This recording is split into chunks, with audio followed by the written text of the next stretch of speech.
Michael, you're on Heart of the Matter. Hey, what's up? I love your show. Thanks, Michael. What's happening? Not much. I just had a question for you. I was recently listening to some speech by the Dalai Lama. Don't ask me why I was listening to it, but basically the gist of it was, all major religions, Mormon, Christian, Hindu, Buddhism, Unitarians, whatever, all of them carry the same messages of love, compassion, forgiveness, tolerance, self-discipline, etc. And, since the Mormon religion is complete baloney, you have and you will make people non-believers in Mormonism. Right. But not all people will find another value system, such as Christianity. They won't find Christ. Some people that you get to believe that Mormon religion isn't true, they won't find another value system. But since all the major religions teach the same values, such as LDS and Christianity, isn't it immoral? Isn't it immoral of you to take people away from the LDS religion?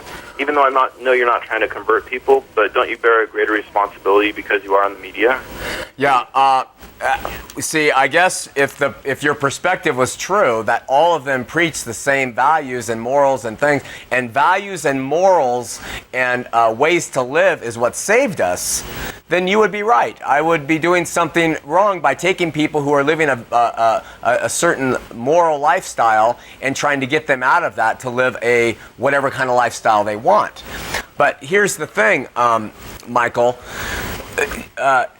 You aren't saved, and while all religions might share similar designs on their people and wanting them to improve and be honest and virtuous and all those nice things, in Christianity and Christianity alone, those things do not save you.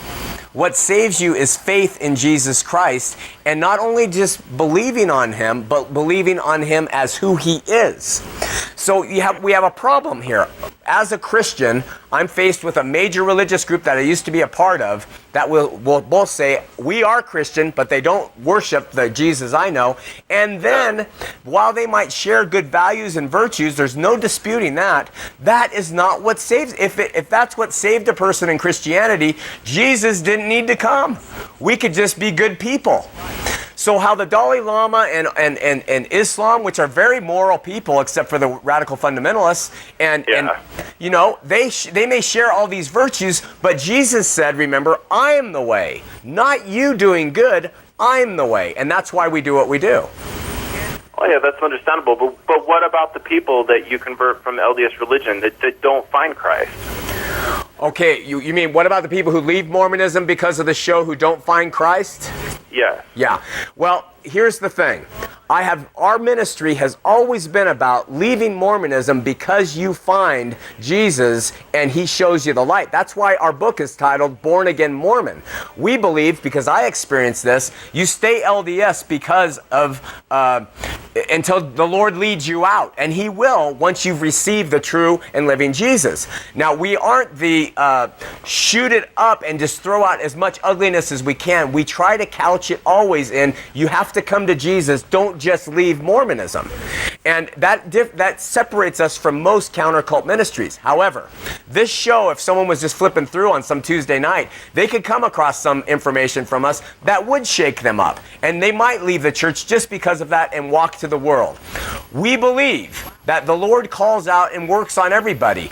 And it might be they're falling from Mormonism and finding such trauma in that action that the Lord will find them humble enough and broken enough that He'll pick them up and bring them to Him. That happens a lot. So to us, it's a win-win.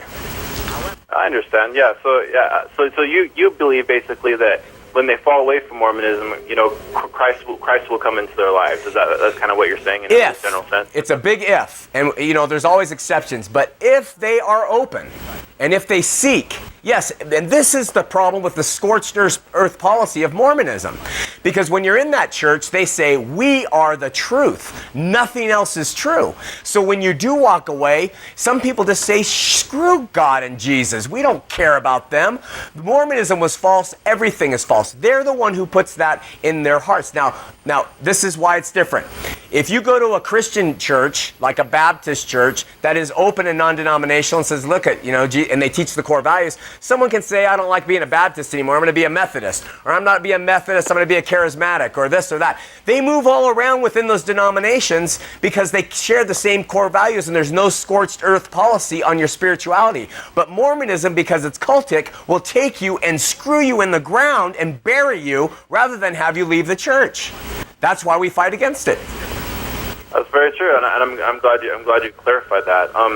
If I could I ask just one follow-up question? Absolutely. Do you believe the Bible to be word for word true?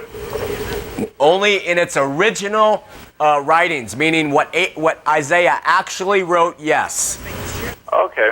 Yeah. And so, like, for example, like Leviticus chapter 11, verses 9 through 12, it tells people not to eat things out of the sea that if they don't have scales or fins. Is that a part of Christianity?